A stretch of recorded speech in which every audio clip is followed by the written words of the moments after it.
Tapos na po siyang mangitlog, kaya okay ng flashlightan.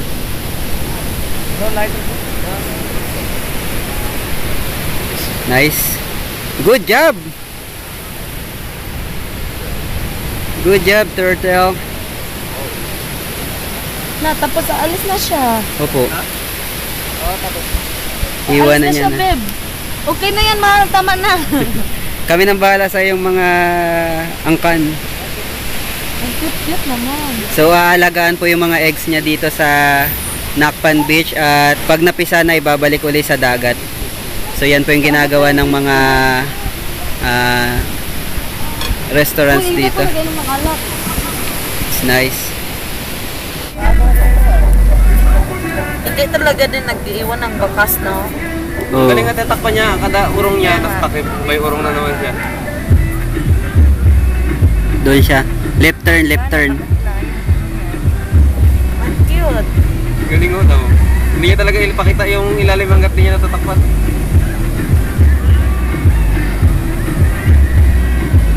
Wala na, hindi natin siya makikita uli pag sa dagat na siya. Ang galing, no? Alis ka dyan, pre. Natatakot sa'yo, pre. Takot ka mo sa ilaw mo, kaya ganyan. So babalik na po siya sa dagat, hindi po siya hinawakan ng tao. Ligo ka dyan ng buhangin. Talagang ano, kala mo wala lang yung buhangin. Ay, saan ka pupunta? Parang hindi siya ano, initlog ano. May mag-party pa siya, babe. Hindi pala halata talaga pag Paano nangitlog na kung siya. marami palang nag-hatch tapos hindi lang napapansin? Wala. Diyan nga raw may napisa o naglakaran na, sabi ni Kuya. Totoo? O sabi ni Kuya. Di ba Kuya, sabi mo may naglakaran na dyan?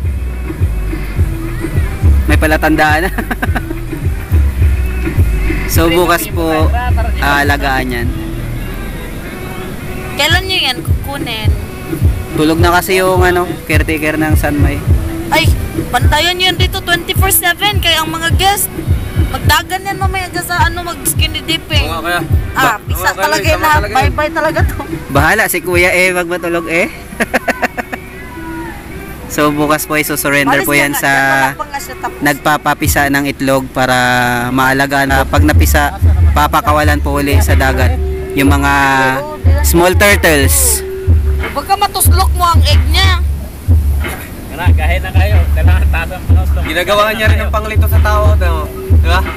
Nagawa kayo kayo din siya dito para malito yung mga tao. Pre, huwag ka matuslok mo, pre.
So yun mga kagala, bukas po so-surrender po yan ng ating guard bukas sa Sanmay Restaurant para doon po ipapisa. Binibili po nila yung mga itlog niyan. Kapag napisa na po yung mga itlog niyan, ano po yan, papakawalan uli sa dagat yung mga small turtle.